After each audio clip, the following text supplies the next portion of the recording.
Okay. Great, thank you. All right, good morning, everybody. Today is Friday, November 6th, and this is the School Building Committee meeting. I am calling the meeting to order, and I am doing a roll call as we speak. So, okay. Brian Baer. Here. Allison Borchers. Here. Chris Coleman. Here. Sarah Cronin. Here. John Cummings. Here. Charlie Donahue. Here. Pam Dukeman. Here. Mary Kate Ferreira. Here. Jen Flanders. Here. Abby Hanscom. Here. Nancy Hyde. Here. I don't think Joseph joined us. Carol Lewis. Here. Michelle Miller can't join. Tony Mullen. Here. Emily Parks. Here. And I don't see Amanda yet. And so Ken Aries, Lemma Jean-Baptiste, and Michelle Miller are not going to join us today, and we're just waiting on Josepha and Amanda. So before we get started, I just want to recognize the live stream that's providing real-time public access to the activities of the School Building Committee. It's available online at www.westwood.k12.ma.us/live. The meeting is also being recorded for later broadcast on Westwood Media Center's platforms. And as always, we thank Connor and his team for everything they do for us. Oh, Amanda is here. Okay. Yeah, I'm here. I was having technical problems. Sorry. Oh, there you are. I could hear Okay. you. Oh, well, now we can see you. So Hi. win-win. All right. Thanks, Amanda. Mhm. Okay, so we're going to get right into it. So the chair subcommittee and working group report is actually sort of wrapped up in the presentation that Doran Whittier is going to present. So Rob, I'm going to ask you to start presenting, and we can kind of go through those updates via your presentation. Sure. So we'll go ahead and get started. Okay, you can see the meeting. Here's the agenda for today. Building project key dates, sustainability subcommittee update, schematic design update. We'll talk through the Eversource incentive program, and then next steps. So our current kind of quick look ahead is that on the 16th of November, we're planning to submit our schematic design package to cost estimator. It will take a few weeks for the cost estimates to be prepared. There are two independent cost estimators putting together cost estimates for this. One that is working for us and one that's working for the OPM. So we'll have some time after the cost estimates come back to reconcile the two, and then present those on the 11th to the School Building Committee. On the 14th, there's a select board, FinCom School Committee Joint Committee meeting.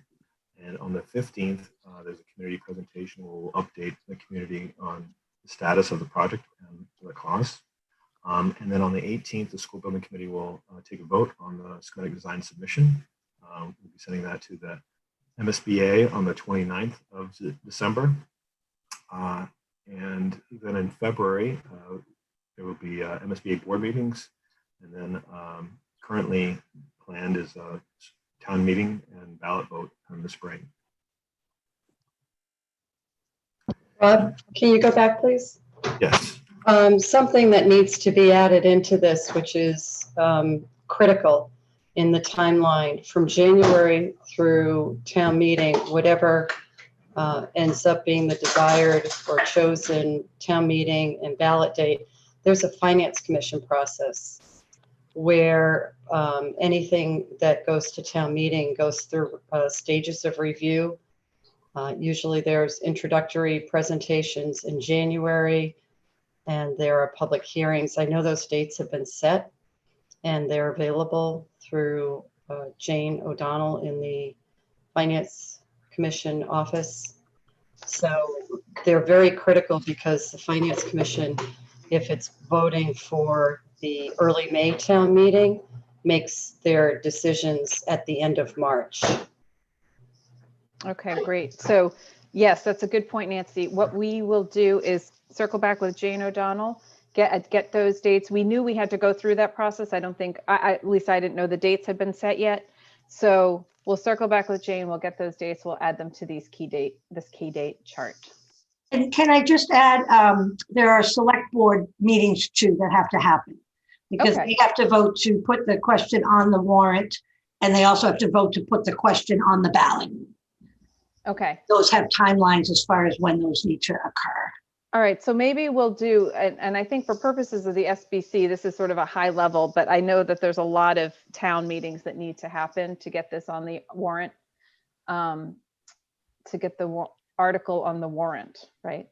And then the article on the ballot also. And then the article on the ballot. So maybe Pam and Nancy, we'll all work, I'll work with Jane, or we'll figure this out. We'll get sort of our own warrant article timeline that sort of dives into these pieces and gets it much, so that we're all aware of that and we can present that at the next meeting. Okay. Does that make sense? Yeah, those dates have been set for a while, so it won't be hard to get them. Perfect. All right, we'll connect with Jane, and we'll go from there. Anything else we should add to these key dates? No. Okay, great. Thank you. Yeah, I would say, I think yesterday in learning when the project goes out to bid, I think we need to go a little bit beyond in a big picture level.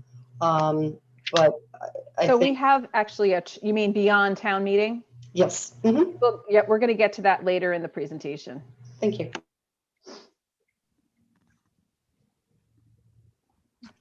So the Sustainability Subcommittee met and identified a number of recommendations to the School Building Committee.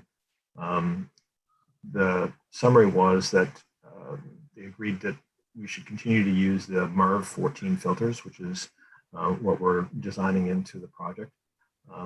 There's a request to add these ultraviolet light systems into the HVAC system.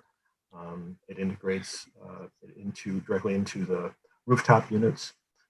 There is an added cost associated with that. And so we are planning to carry that as an alternate so we can see exactly how much the cost is. Rob, can you just... That's related, yeah. Sorry, can you just give a little explanation of what the UV filter, UV system does, just so people understand? Yeah, so the HVAC system will bring in, outside air into the building and then exhaust it out. In that process, some air gets recycled through the HVAC system. The ultraviolet light basically eliminates any potential particles that might be related to COVID, for example, where it kills those particles as the air passes through the HVAC system. If you have 100% outside air all the time, you don't need that. This is an anticipation that there may be certain times of the year where you may not be able to have all 100% outside air because you're trying to save energy. And so this ultraviolet light will address that certain percentage of particles that may be passing through the unit. It's the way that our system is currently designed. The air is brought in down low, so and then the air is returned back through the system up high. So it's drawing up all of the air up through the space. So it's naturally, an outstanding system for indoor air quality. This kind of brings it up to the next level. So with the MERV 14 filters, we're probably achieving about 80% to 85% of addressing any particles that may be in the air. This UV light takes it up to the next level, to the 95 or 98% level. and really it's just being brought up now as a response to the COVID pandemic. Yeah, I just want to add, COVID was definitely on the sustainability subcommittee's mind when we were looking at the filters. So this is an option. As Rob mentioned, we're adding it as an alternate. So if we feel at some point we have to pull it out of the design, we can. But it is, it is able to be added as an alternate. So we're leaving it in for now. And I will just add, that the way that we're designing the building with all of the HVAC high performance, state-of-the-art HVAC systems with these MERV 14 filters, they meet all of the CDC, and ASHRAE guidelines that are currently issued today without the UVC light. This is an added, like an extra, belts and suspenders, if you will. Great. And can you just run through, I'm just conscious of time, so can you just run through the other three? Yes. So the design degree day of 3 degrees, we talked about that. We will continue to use that as a basis of design. There's no additional cost for that. There was some discussion about adding a valve to the heating plant for future expansion. So there's really no additional significant costs associated with that. It's really just future planning. And then there was a desire from the school district to use a natural gas emergency generator instead of the biodiesel. The high school currently has a natural gas generator. It's a cleaner, easier to maintain unit. There is an additional cost associated with that. Yeah, and some of the pros of using natural gas is, it's, if you used biodiesel, you'd have to store it on site, the fuel. And so natural gas clearly is a gas line running from the street, so we don't have the storage issue. And also we're familiar with the natural gas emergency generator. That's what we use at the high school. The 150, I think for the most part, is the cost of running the pipe, the gas pipe. Is that correct? From the street, Well, I think, and maybe the generator itself, but. Yeah, it's a combination of the two. The generator itself does come with an added cost, and then there is a cost of, bringing the pipe into the building. Right, great. So these are the recommendations of the Sustainability Subcommittee. Does anybody want to discuss any of them, have any questions about them? We are going to be asking later on for a vote by the SBC to either accept the recommendations or not accept them. So if we should discuss them now, if anybody has any questions or comments. Mayor, this is Chris. Just curious, what is the running tab on the projected cost for the projects with the ads that we're talking about right now? I know one's an ad alternate, but the other one clearly is not an ad alternate. So where are we with the potential cost? So if you recall the last budget discussion we had, and I think we actually might have a slide to this later on, the last budget discussion we had, we were at 88.1 million, I believe. Yes. So if you just take that and you're looking at these, adding 100, adding 150, that's an additional 250. So that's where we would be with these two. Thank you very much. Oh, sorry, go ahead. Oh, okay, you're welcome. Any other questions? No? Okay. All right. So the other update is that we are a net zero energy ready building. We are accomplishing that by a number of ways. Number one is we are a super low energy building. So all the work that we did with Thornton Tomasetti, with Eversource, with our engineers over the last number of months are paying off. We are right now tracking 21 EUI, energy use intensity, which is probably one of the lowest in the state. And that will have an impact to your benefit over time, every year, low energy use building. So that's something very exciting. Fossil fuel free, we're using the geothermal system. You can see here, all electric buildings reduce carbon emissions over time. So that's great for the climate as well. PV Yeah, sorry. And then just on the fossil fuel free, I just want to clarify the building is fossil fuel free, the systems are fossil fuel free, but as we just mentioned, we will have a natural gas generator. So that only kicks in an emergency. As on a day-to-day basis, the building will be fossil fuel free. But I know we just talked about natural gas, so I just wanted to clarify that. Yeah, the generator really only kicks in a case of emergency if you get earthquake that affects the systems and so on. PV infrastructure, so it's being designed to support roof panels with photovoltaics on them. When it comes to time to make that determination on how the school district wants to deal with providing renewables, we are anticipating a combination of roof PV panels and renewable energy certificates that are purchased on an annual basis.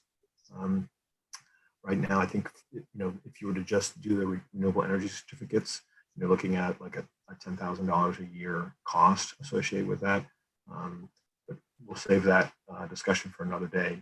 Just know that it's ready to support photovoltaics. High performance ventilation, what I was referring to previously, we are including a displacement ventilation system, which the air comes in very low to the floor, and the air rises up, so it's drawing out all of the contaminants up through the ceiling, as opposed to most kind of traditional HVAC systems that have supply and then return at the ceiling level.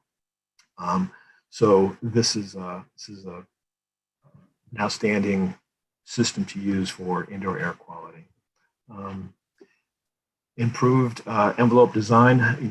We've increased the amount of insulation in the roof and the walls to really support this low energy use building and being able to reduce the size of our HVAC units accordingly by keeping the heat and cooling loads down by that improved envelope design. And then the LEED checklist right now, we had been just at the certified LEED level. Now with all of the improvements that we're looking at, we are really targeting silver at this point.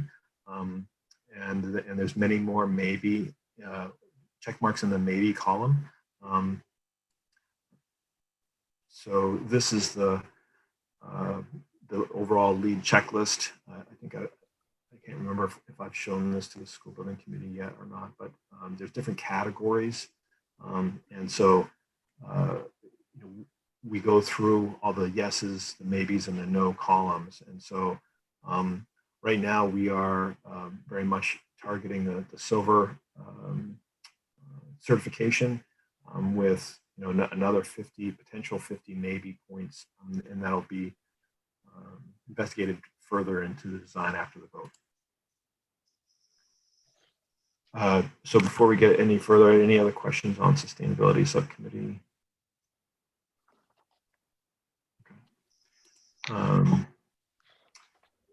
So Rob, can I just ask for yes. a clarification? I think it's my understanding that for MSBA, some type of LEED certification is required. Is that correct? Yes, it's just LEED certification is required for the extra 2 percentage points from MSBA, and we're beyond that. We're into the silver category. Could I just add one thing? Yes.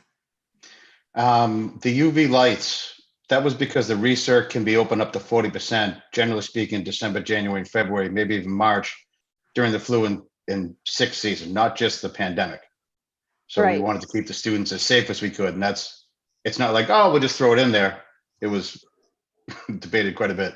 Yeah, no, that's a good point, John. It's not only when we're in the middle of a pandemic that we would need those UV lights. It's for, as you said, flu season, to try and keep the air quality as healthy as possible. Yeah.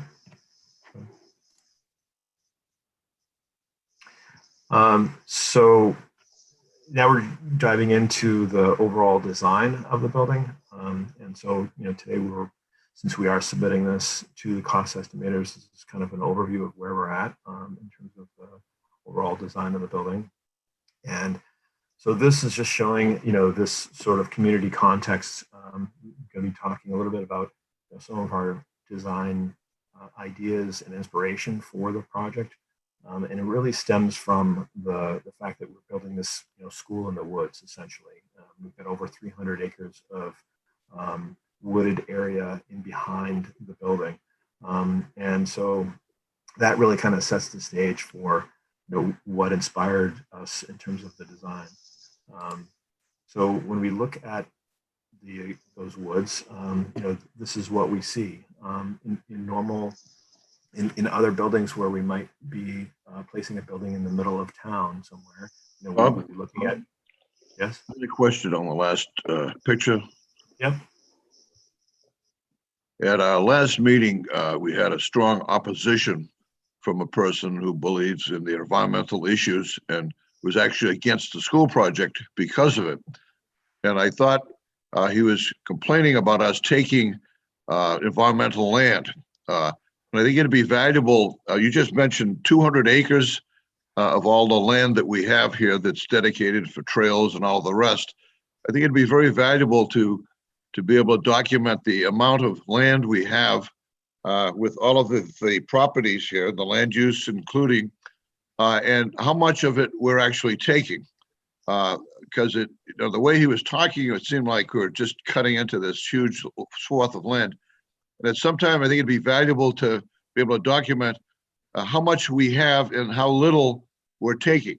Sure. Because, and I just think that would be valuable to educate other people. And this person maybe might calm down a little bit. Sure, I can just speak to that briefly. So the properties in green are all conservation or trust land, right? So these are all properties that have been listed with the town as being conservation properties. And that's what I was referring to is, that kind of 300 acres or so. This area in blue is the Shuttleworth property, which is about 37 acres.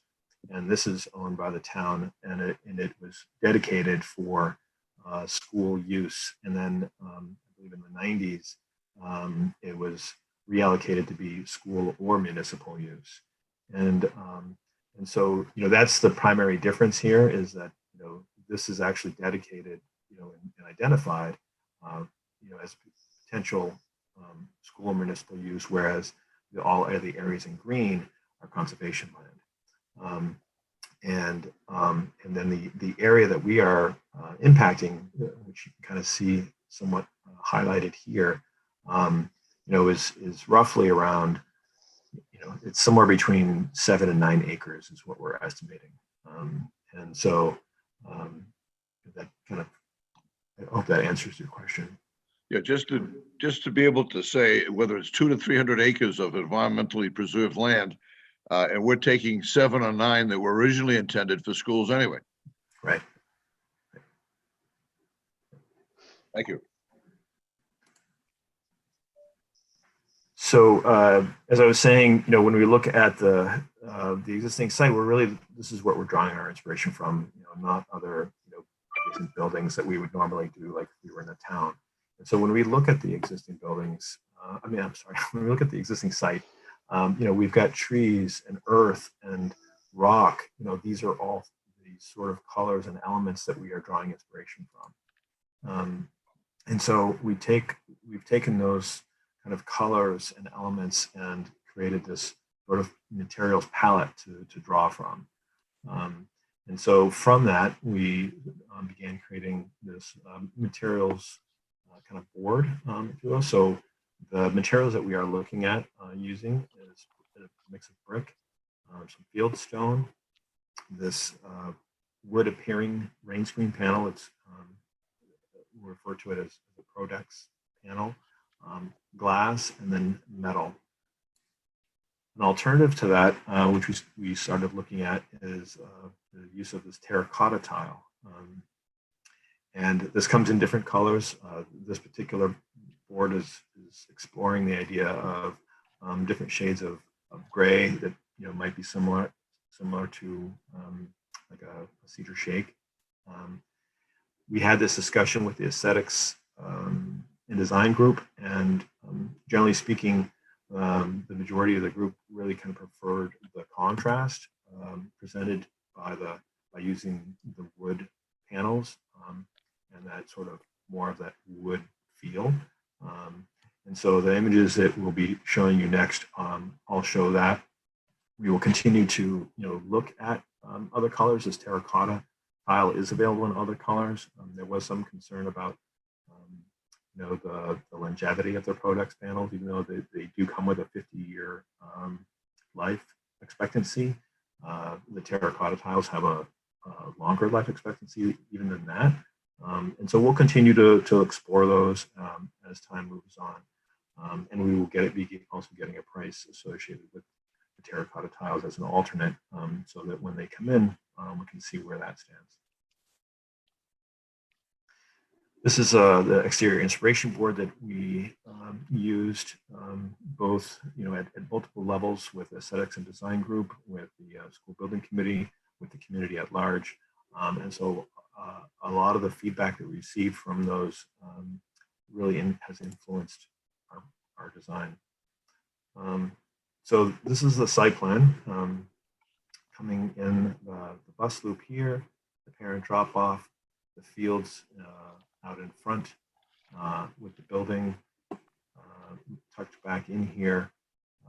We've got this fire lane with a turnaround and play areas. We did just recently have a discussion with the police and fire department. They are requesting an extension of this to have a second way out. We initially had, if you recall, a fire lane that extended all the way around the building for quite some time throughout the design process after a meeting with them initially. And we limited that more recently due to the expected ledge that we are looking to encounter in this area and the costs associated with extending that access road. They would still like us to look at extending that access lane. So we'll be getting a price associated with that in the cost estimates to see, how that number would shake out. We would prefer not to have a road come straight across here for a number of reasons. Number one was the cost. We're anticipating a significant cost having to remove a fair amount of ledge in this area, but also to try to maintain this sort of play area without having a big 20-foot wide swath of pavement through it as well. So both of those kind of played into this, but we will be looking at potentially extending the access lane around and see what the cost is associated with that. Rob, is the way it's configured now, does it meet code? Yes, Okay. it does. Mm-hmm. And we also have a number of fire hydrants. We have 4 fire hydrants planned around the building. One over here, one down in this corner, one over in this corner, and then one over in this corner, basically hitting all 4 sides. We'll also have roof hydrants. They requested standpipes in the stairs, which we'll be incorporating. But yes, all of this satisfies code. So this is the initial model that we first started off with, the massing model that we, at the very inception of our kind of design exploration of the exterior. We then moved on to this with some, after receiving some feedback from the aesthetics and design group. This is the October 7th iteration. There was some discussion about bulkiness and trying to reduce the bulkiness of the building, as well as a number of other comments, eliminating the square windows and opening up the entrance, extending out the canopy. So this was our next iteration on the 21st of October, where we've basically increased the stone at the base here, for example, and in effect lightening up the building. We've opened up the entrance area, extended the entrance canopy, we've revised the design of the gym entirely, adding more windows to the east and south side, as well as there's some windows to the north. These windows would be this translucent glass so that the light kind of has a little bit more of an ambient light in the space, not without glare. We've integrated these elements of this green screen panel with brick in using these shapes to kind of break down the scale of the building as well. And then and then we've got some skylights integrated throughout, so there's an abundance of natural light. We also increased the size of the windows, which I'll show you in slides. So now that we've kind of settled on the design, we were able to transfer that initial kind of sketchy model, massing model, into different software in our rendering software. It can be enhanced now that we've zeroed in on this. So the next number of slides are all much more realistic, and you can kind of get a better feel for what the building would look like. So here you can see this sort of entry canopy, leading people and guiding people, into the entrance. Out in front here, we've got some granite benches for people to sit and wait, but they also provide a barrier for to prevent cars from going in. As a security barrier in a way, without looking like a security barrier. Just kind of walk you through a few more of these images here.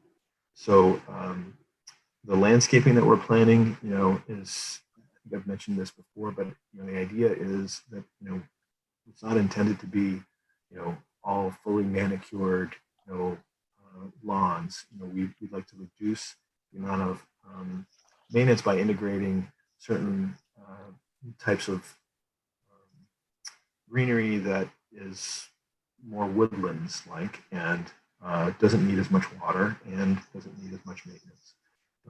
So that's the direction that we're headed.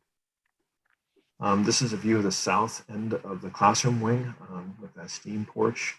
This canopy that opens up now a little bit more. We're integrating some timber in with steel. So this would probably be steel framed, but some timber integrated with it to have a little bit more of that wood appearance and wood look, kind of softened it up. Here you can see we've increased the size of the window. So one of the pictures that was commented on quite a bit and liked by many people was the idea of having this large picture window to view out to the woods, and where kids can sit. And so so each classroom gets one of these windows, whether it doesn't matter what elevation it's on, or north or south side. And then there's 2 additional windows. So this is just to give you a frame of reference, this is about a 10-foot wide by about 7-foot high window. So it's pretty substantial.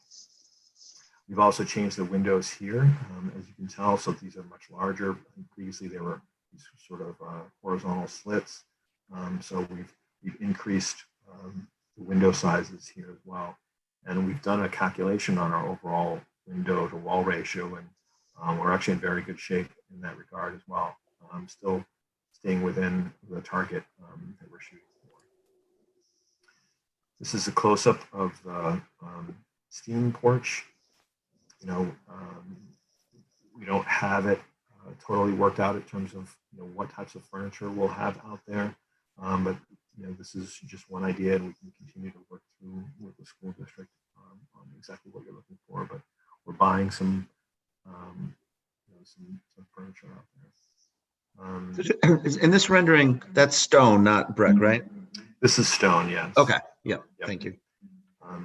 We will be, as I mentioned about the value engineering, we've got a long list. Our job, is to try and contain the overall cost of this project. So it's a number of different things that we're looking at. One of them is, you know, what would be the cost of changing the stone to brick. So that's an example. This is a view from the northern entrance from Gay Street.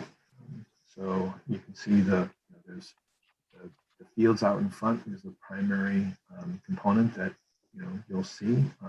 This is the building in the distance. This is a view from right across the middle of the site, in between the baseball and the soccer field. There's a walkway for students to really promote the idea of continuing to walk to the school, since we know that the school has a lot of walkers. And so the idea is to create an inviting pathway for students to walk to school. So this is at about the midway point, anticipating adding some benches here. We've got this kind of split rail fence, so it kind of softens it up, but it's also a mesh behind it to prevent balls that might get past the goal line. Somebody didn't make the goal that day. So then continuing to walk up the walkway here, this is a view of the entrance. This is the rounding out of the bus loop right here, and this is the parent loop on this side. And then this is a view crossing the bus loop here. As I mentioned, these are these granite benches, and designed to have places to sit, but also prevent vehicles from traveling through there. This is a view of the main entrance here from the visitor parking area. As you can see, we opened up this quite a bit. We introduced these corner windows at the stairs, so we don't have those square windows anymore. We also have these panels up here that gives us shielding a view of rooftop mechanical units. Same thing over here in this corner. This is a screen, so you don't see the mechanical unit behind it. And then this is a view from the middle of Gay Street of the building and the fields in front.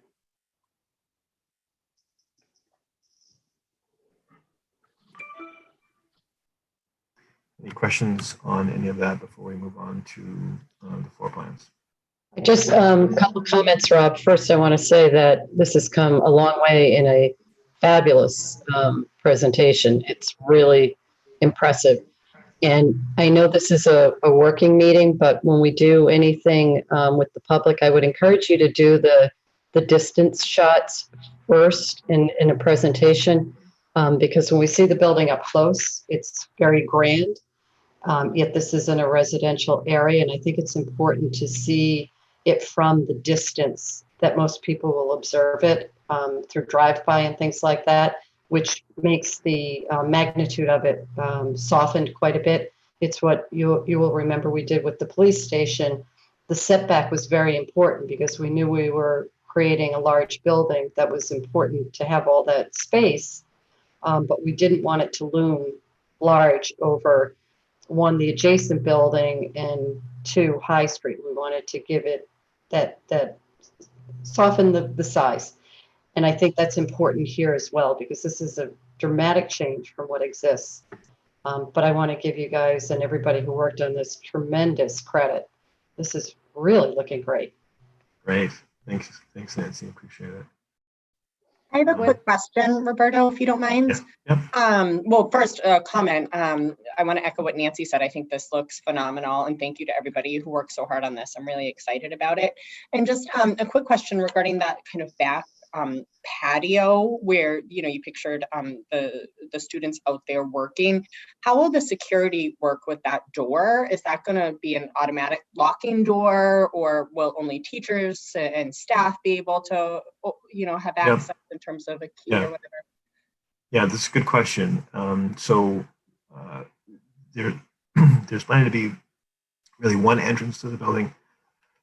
Excuse me. there's one entrance to the building. So when people come up to the building, they will go in through the main entrance. They'll hit the video intercom, and the person will buzz them in. All the other doors around the building will be locked throughout the day, and they will be equipped with a card access reader. So all of the teachers will have access so they can bring their students out and then swipe their card and bring their students in wherever they are around the building. No one else will have access to come in or out of those doors other than faculty or staff. Okay. Any other questions? Rob, What I'm sorry, go ahead, May. Oh, no, I just wanted to encourage people to give feedback on this right now, because, this is the time this is why we're putting this up here. We're really asking for feedback. So Chris, sorry to interrupt you. Please go ahead. Just wanted to mention, Rob, I will certainly defer to you and your code experts regarding the fire code and the fire lane, and along working with the fire department, just to share just my conversations with Chief Deckers. It's his preference to be able to have emergency vehicular access going around the entire building. So just want to make sure that that point was just addressed. Thank you. Yeah. I have a question about the gym. Yes. I was thinking about it since the aesthetic design meeting, the look of the curtain wall, but how does that get protected in a gym setting? I don't think I've ever been in a gym with a full-on curtain wall like that when you have basketballs thrown around, maybe baseball practice inside. Well, we're not anticipating that they would be throwing baseballs in the gym, but the windows up to basically up to 8 feet are currently planned. Excuse me.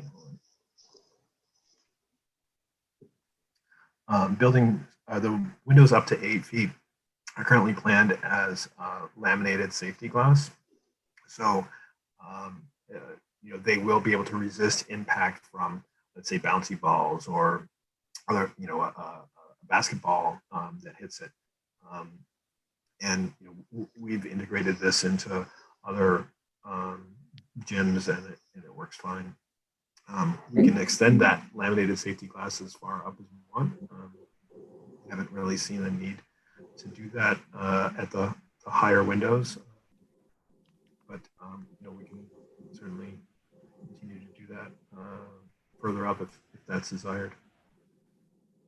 Great, thanks. Can I ask a question? Yep. Of Chris.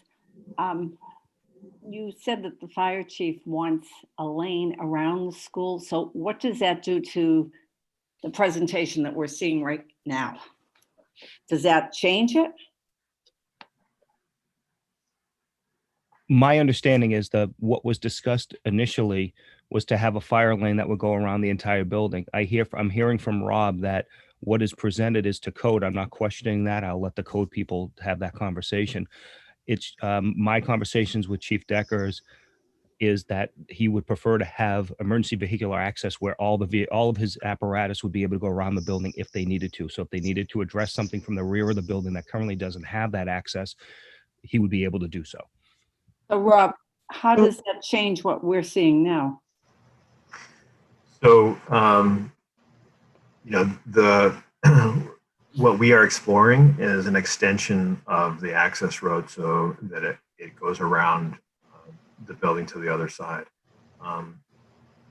There's two ways we might look at it. One is the road would basically cut through the north side of the building in behind the cafeteria and come straight across over to the service area. So that would be a 20-foot wide road that would basically go along that distance. Another approach would be to try and extend it out further, past, so keep all of the playground in that area intact the way it is, but extend the road a little bit further around and wrap around to the service drive. Excuse me. We discussed that briefly with the police and fire chief yesterday, that option, and they would seem to be open to that. So that's what we would be looking at as two alternative approaches. As I mentioned, the distances in between, in terms of access around the building, satisfies all the code requirements. It has the proper distances to bring hoses.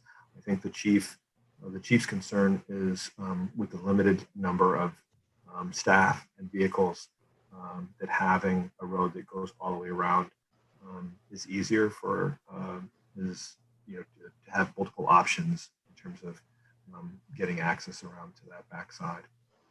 Does that change impact the cost of the building? It absolutely does. In what way? It's going to have a cost for creating that road, as well as stormwater calculations. So the stormwater galleries that we use to address any impervious pavement, the stormwater will have to increase to address that as well. So we don't know the exact number yet. That's what we're going to get priced out. It could be in the six figures is my estimation. Is it an option to consider? Does that mean that, does the fire chief have the final word on that, or how does that go? How will that be determined?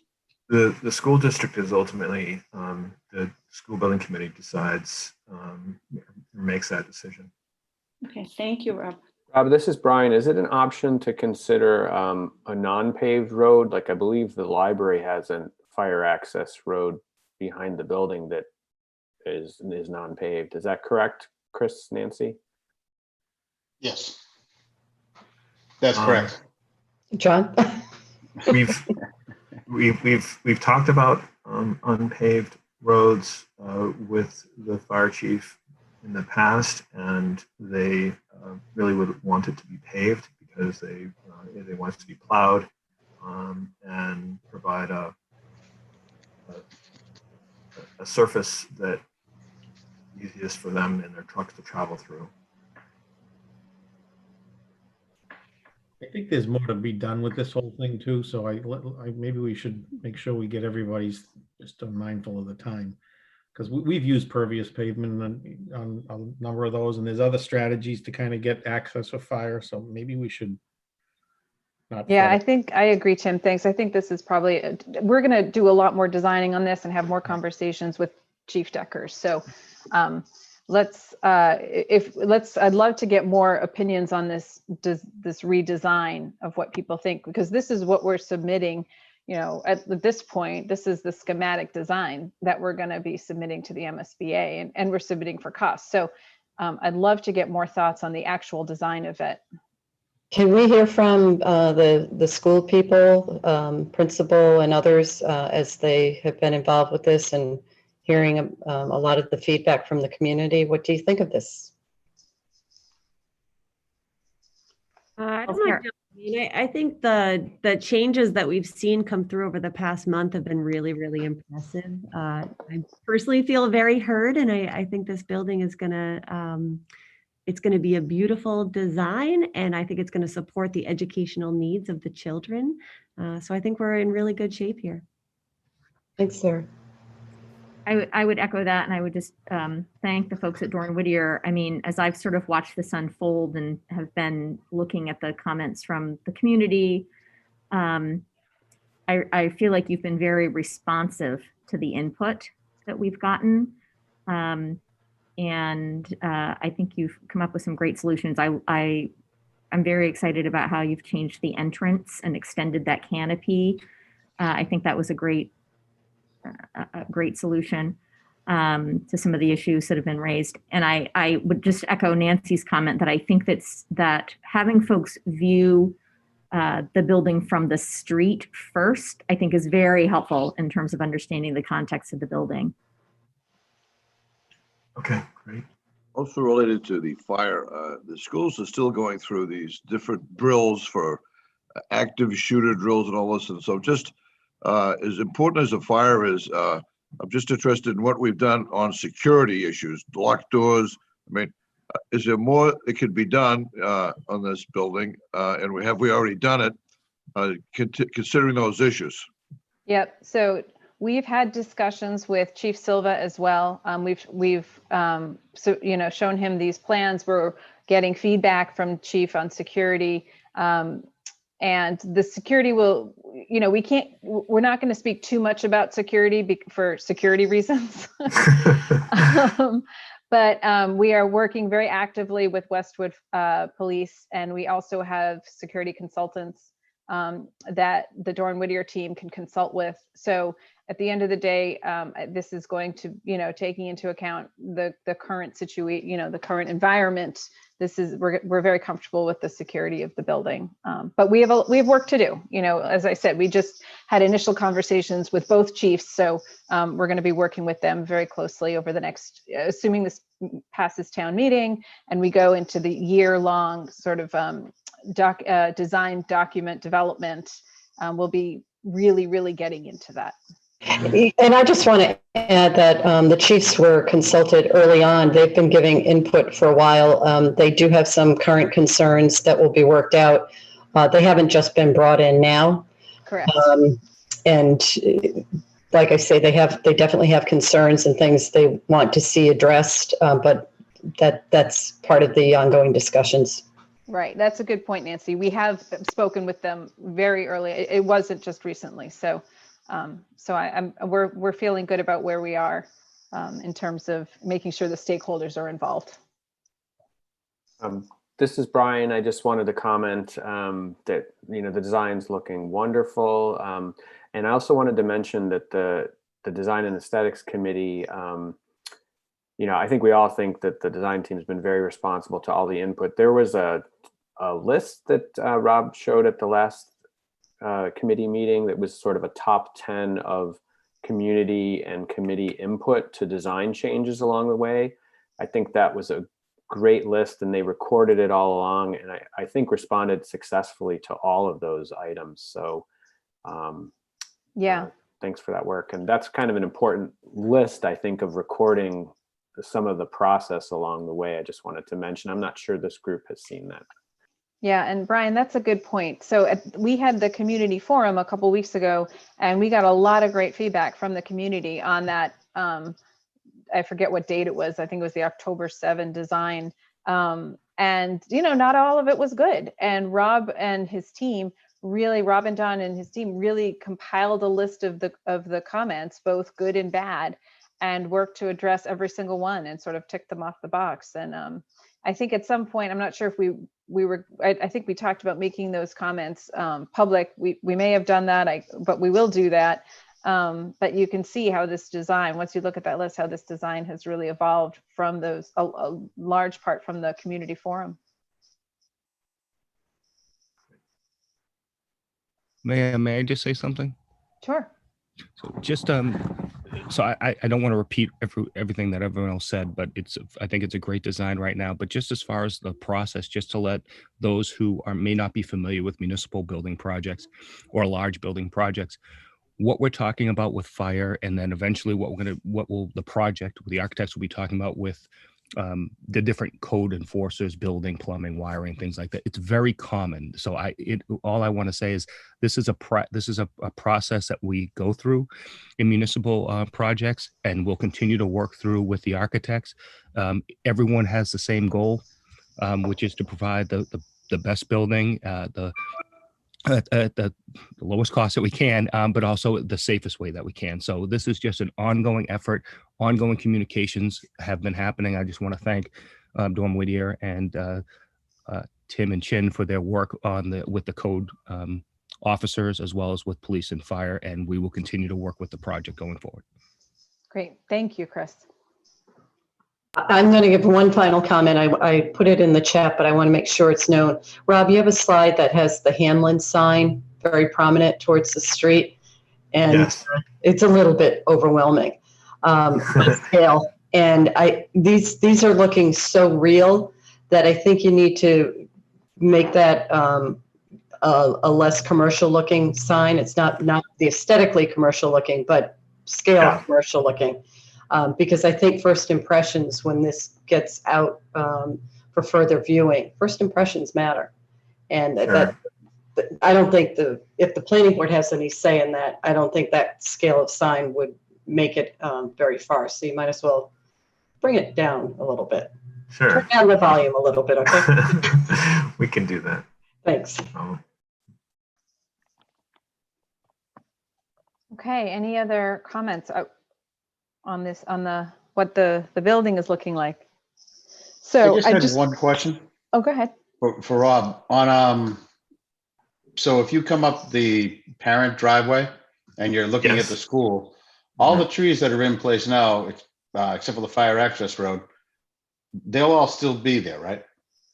On the south side, yes. Yeah. Okay. All of the so trees. that those classrooms will be looking out not on the road, but at trees and wetlands and all that stuff. Okay, awesome. Yeah. And by the way, awesome job. Looks fantastic. Thank you. So I just want to interrupt here a little bit. We're running behind, but I think this is a really important discussion. I know we have a little bit more to go on the interior, and maybe Rob, you can go kind of quickly through those.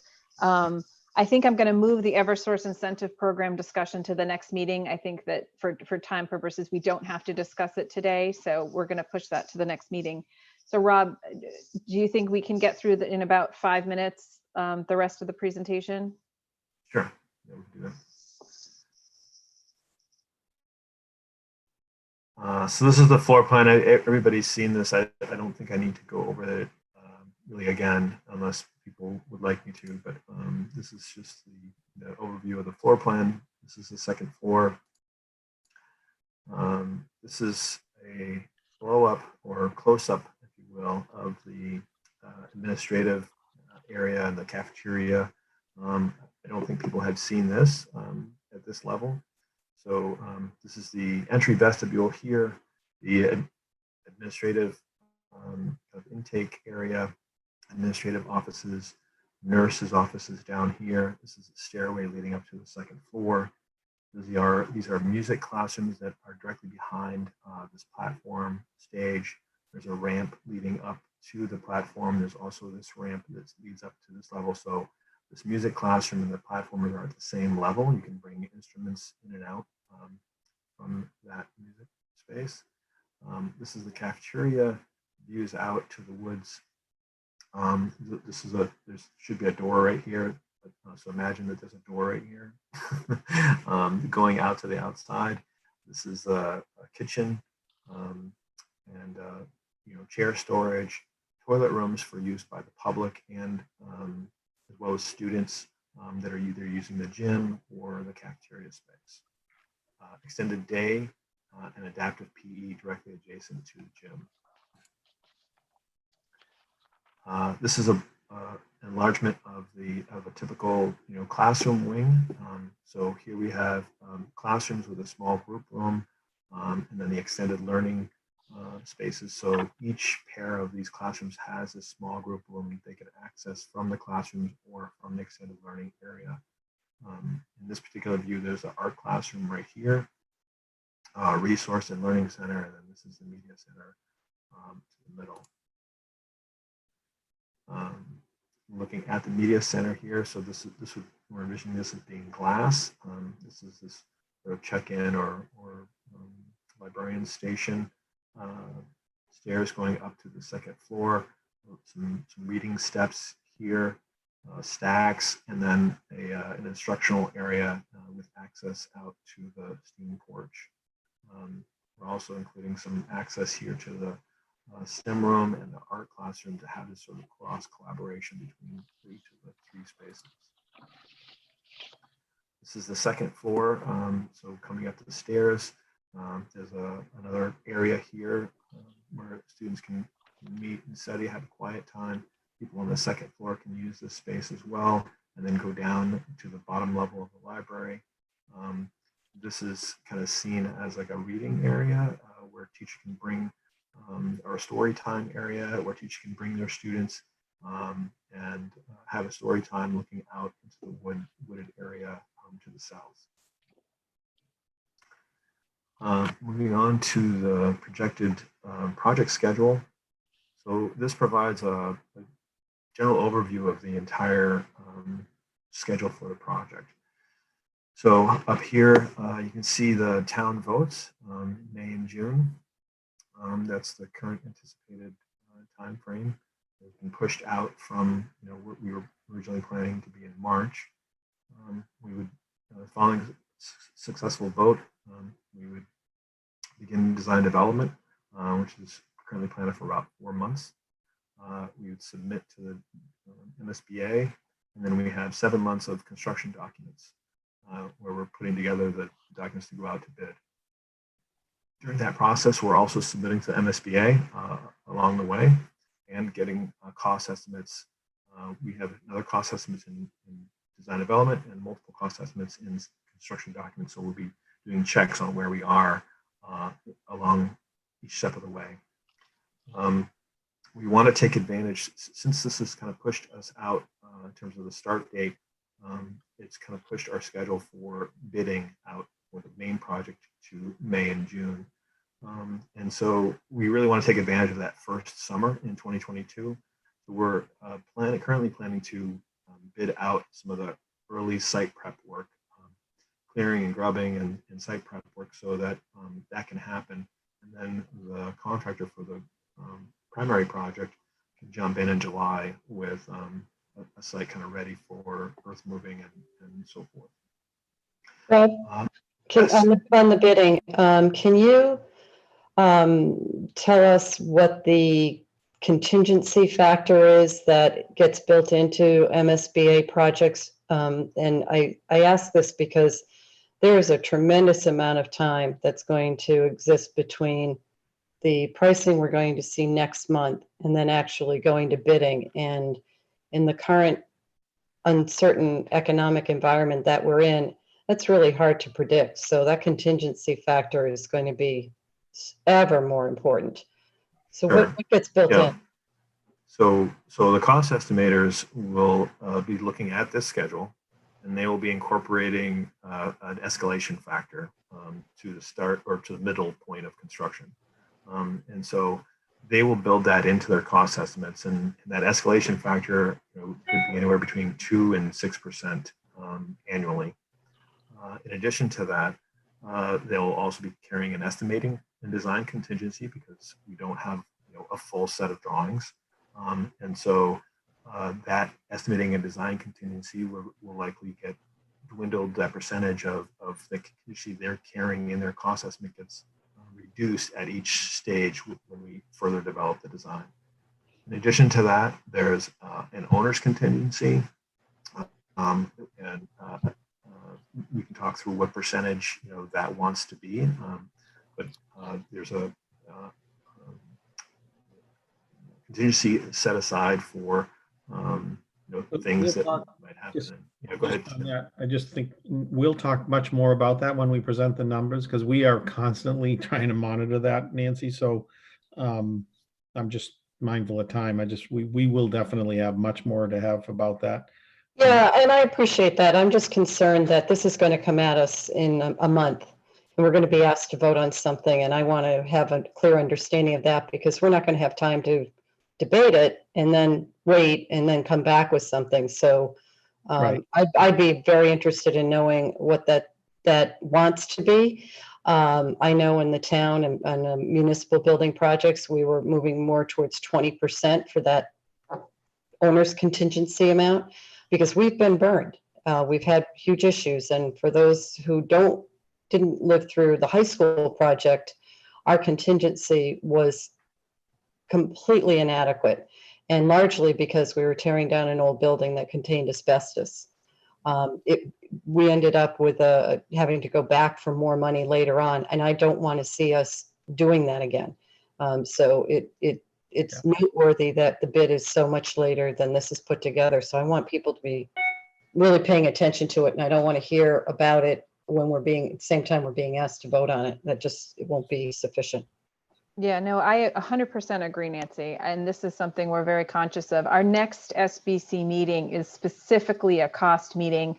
I'm going to ask John maybe to extend those meetings to an hour and a half, because this is critical, right? I am 100% agreed that once we ask the town for money, we do not want to go back and ask for more. So we have to get this right. So I think that we'll be able to do a deeper dive into those discussions at our next meeting. Can I ask a question?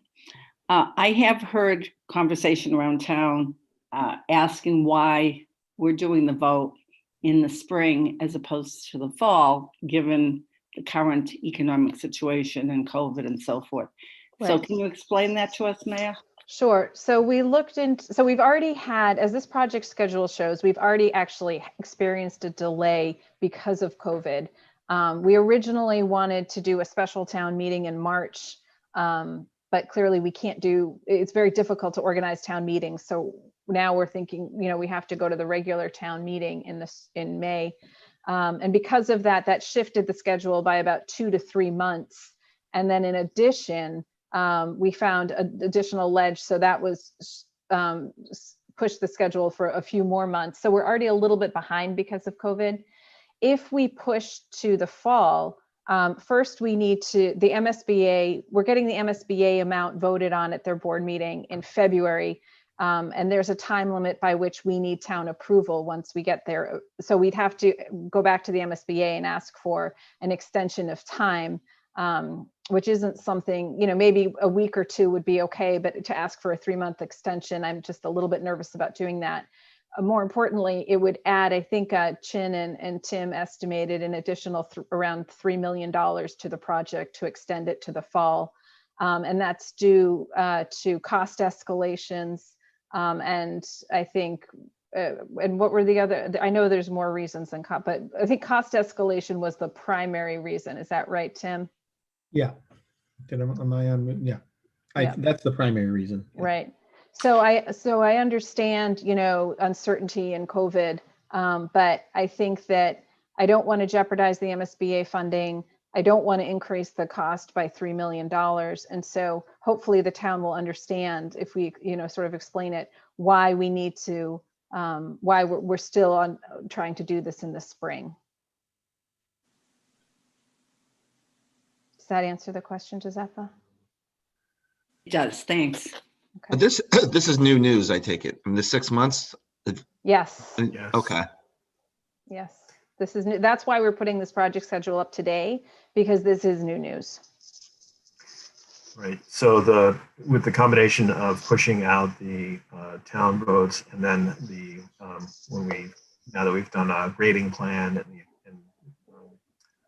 the extent of the earthwork that needs to be done, we've added some time to the construction schedule as well, which results in about like 6 months longer period for the overall project.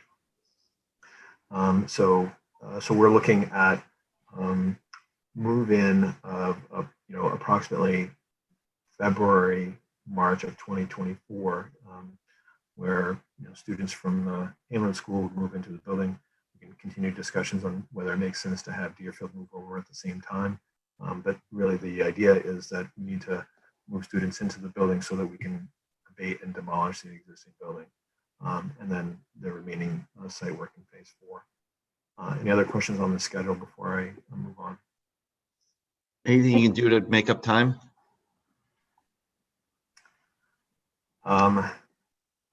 We could start designing earlier, but that would require additional funding allocated. So just going back to the original schedule, we had, as I said, we anticipated getting the funding from the MSBA in February, having the special town meeting in March. And so Doran Whittier's contract was funded through the end of February.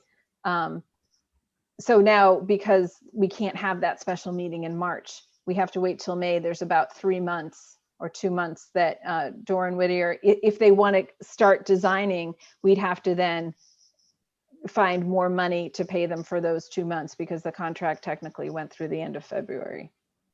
So this isn't great news, and this is why we put this project schedule up here, because I think it's important. But really, I think the major driving force here is COVID, not being able to hold that March special town meeting, and also the ledge. But I think it's sort of, it is what it is. And I'm just glad we're catching it now, as opposed to a year from now. I have a quick question. Yep. So related to that fire access road that we've been talking about, you had mentioned that there is ledge in that area. So if we do move forward with that, would that further delay the project, or is that something that, you know, could be done after, you know, while the students are in the new building? Yeah. How would that work? Yeah, since it's not related to the building itself, you know, that road can be done simultaneously with the other construction work, so it's not an issue in terms of schedule. Any other questions on the schedule? I know we're tight on time. I'll keep going. Circle back later if we need to. So this is the phasing plan. You know, phase one would be to do some improvements here to allow some additional parking to happen in this in behind the existing school. We are looking to take a little bit more of the space here for staging of the contractor. We're trying to allocate enough space so that all of this work can happen during construction and reduce the number of moves that the contractor needs to make to get to, you know, move the staging and materials and so forth. So we're still keeping the existing playground area intact, but the fence would cover the existing ball field that's out here. And then, so phase one would be providing a temporary path that allows people to get out to the Lowell Woods. This will be all fenced in and separated from the rest of the surrounding area. And so then this would be the limit of construction. This would get done. Students would move in phase three, and then this remaining site work down toward the front, towards the east of this property would be completed in phase four. This is Chin that I just want to, Rob, go back to the site plan for phasing plan. They developed this phasing plan very carefully so that if you look at it, that it should not impact the existing school during minimize the impact to the existing school, so that the construction traffic will be going in from the driveway, somewhere around the driveway towards the bottom of the picture. And so that it will completely give as much separation between the construction and the existing Hanlon school operation.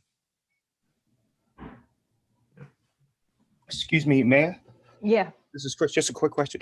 So Chin, if I'm looking, and Rob, if I'm looking at this correctly, so that would mean that during construction, during construction, does it impact the soccer field at all?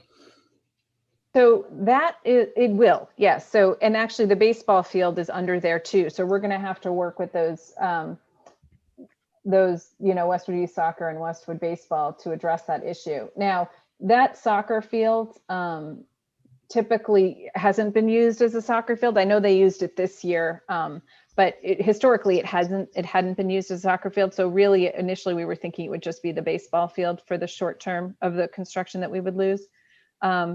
But we really feel that we need to take this space to ensure the safety of everything. You know, that's going to be the primary staging area for all of the materials and for the trailers and for the construction workers. And this also prevents sort of allows us to do minimal impact into Shuttleworth.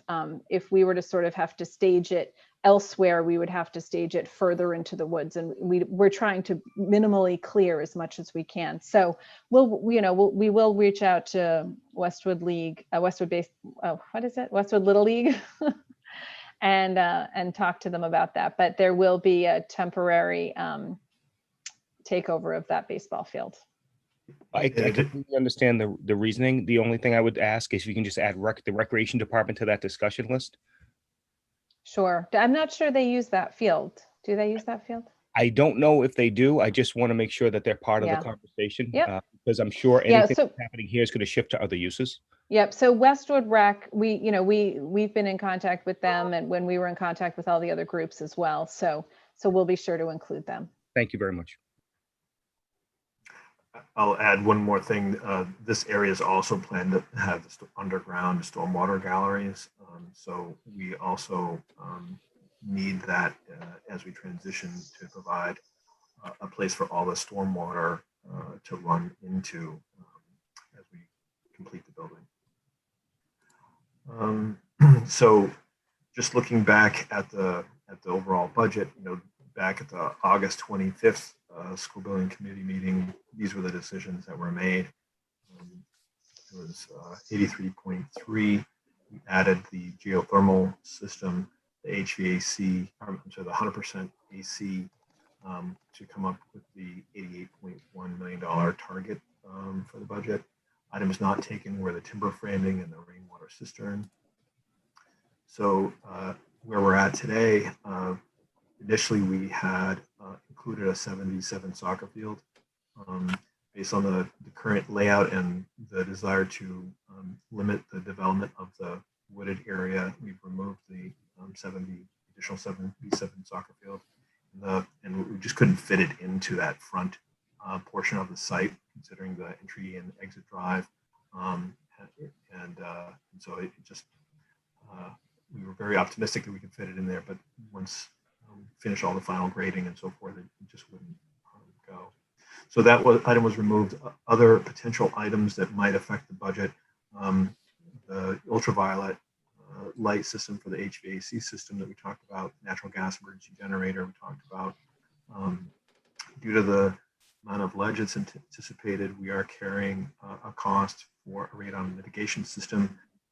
This is essentially a series of pipes that are underneath the slab. No one will ever even see or know that it's there, but it's basically venting the underside of the building. So we'll be carrying a cost for that. The project schedule extension that we just talked about, the potential access road connection, we'll be getting a price for what that cost is. And then ledge removal, we've got some money allocated in the current cost estimate in this 88.1 number. When we, now that we have additional information in terms of grading and cut and fill and the amount of ledge, we'll have a better understanding of, whether that's still on target or not.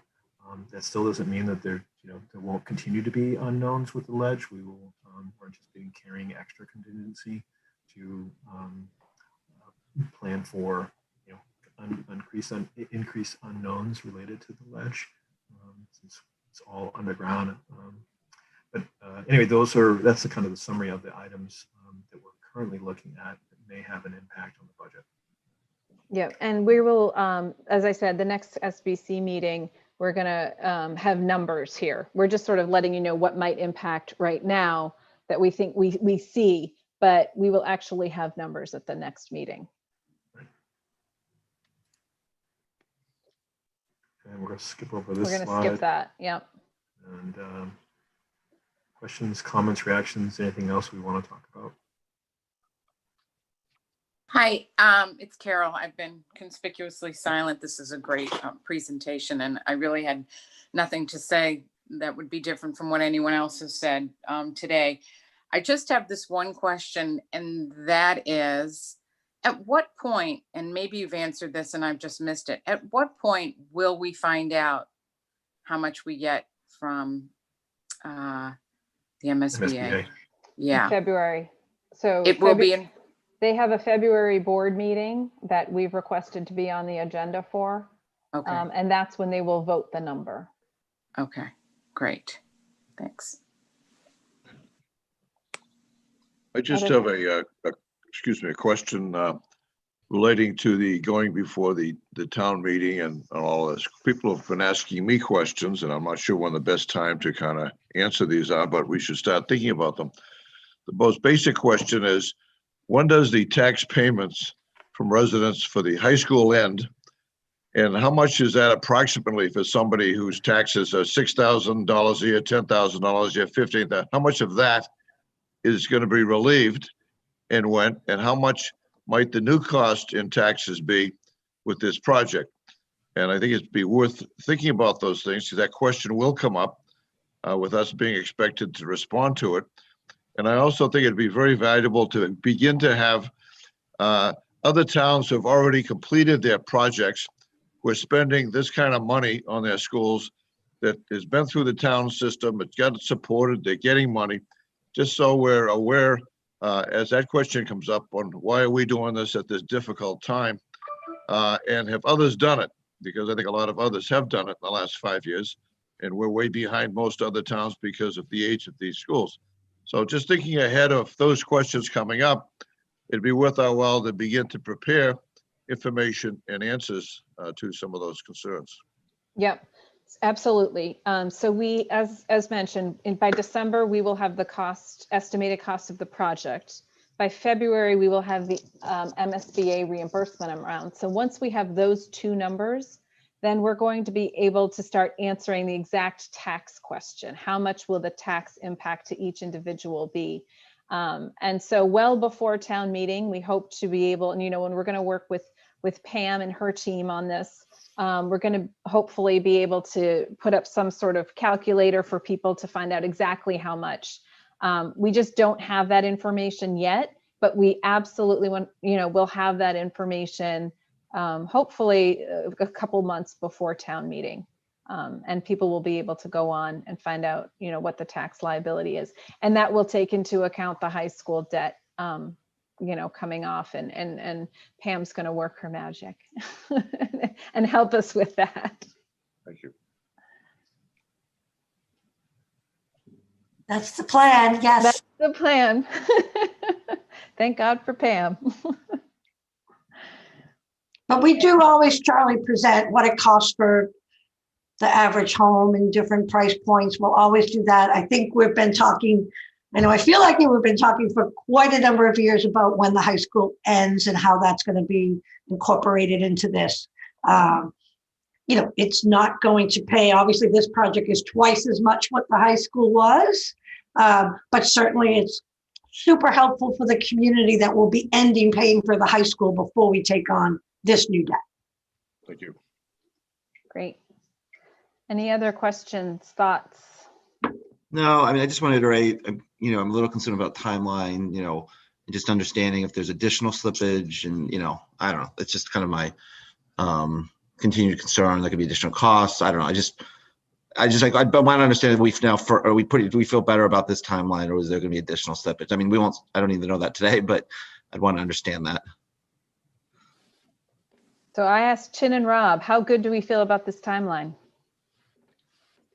The timeline issue that is really that what we know and what we don't know. That when we set up the first timeline, COVID was not an issue, so that's sort of part of the.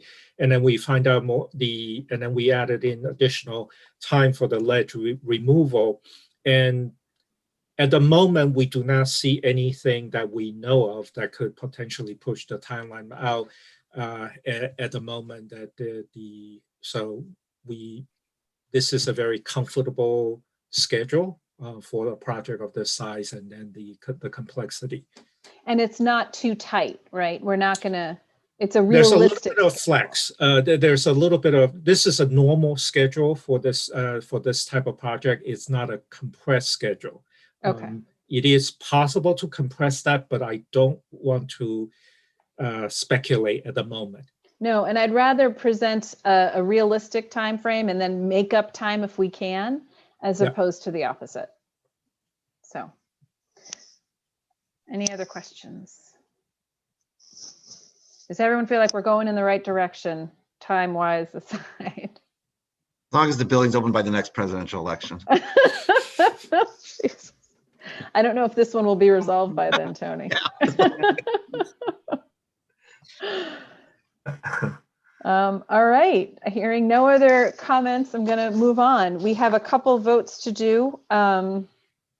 We're skipping the first vote, which is the Eversource Incentive Program.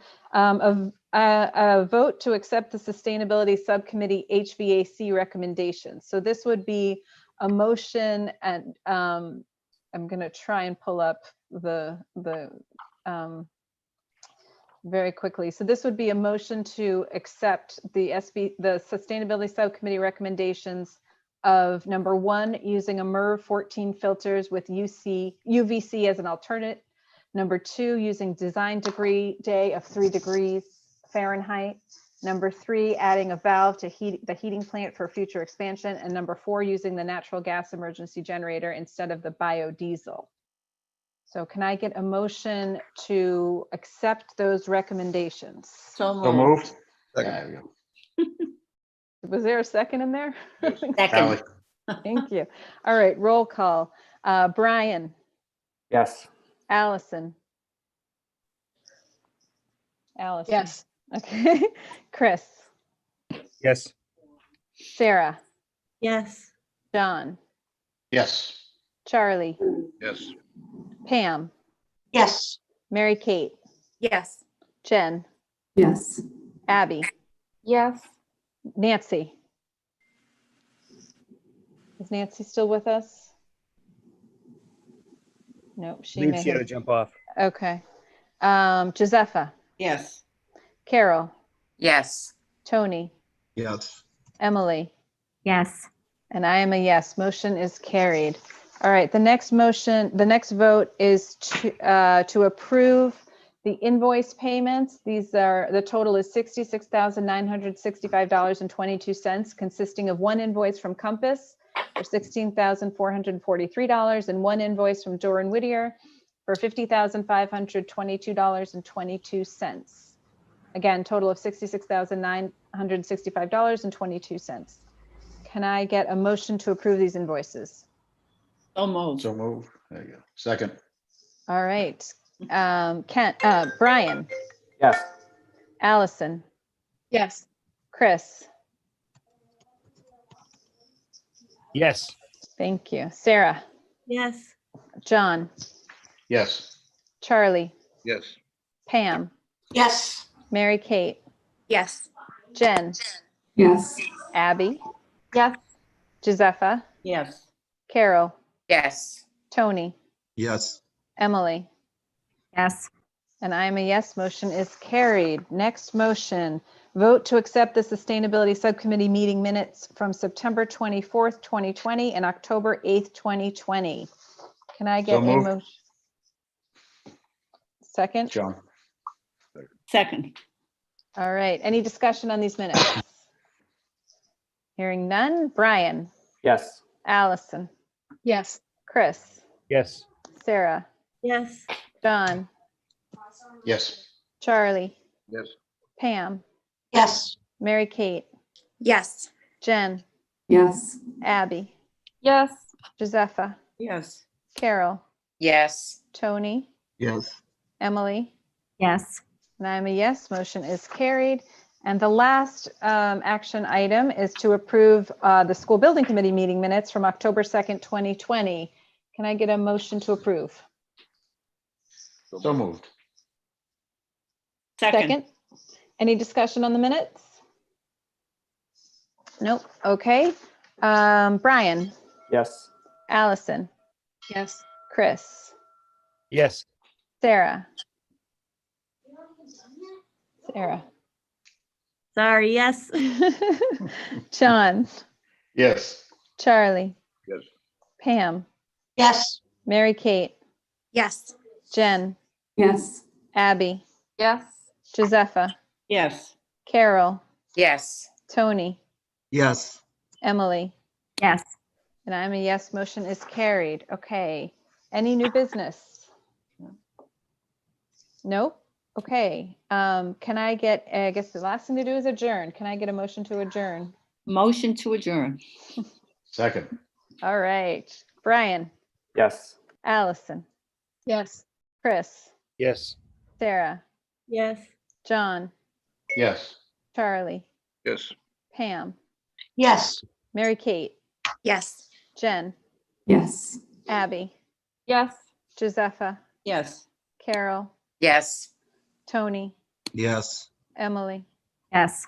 and I am a yes. We are adjourned. Thank you, everybody. I apologize. Our agenda was too ambitious for the hour, and I'm very sorry we went over by half an hour. But I really appreciate it. I think we got a lot of good work done here today, and I appreciate everybody's time very much. So thank you very much. And we will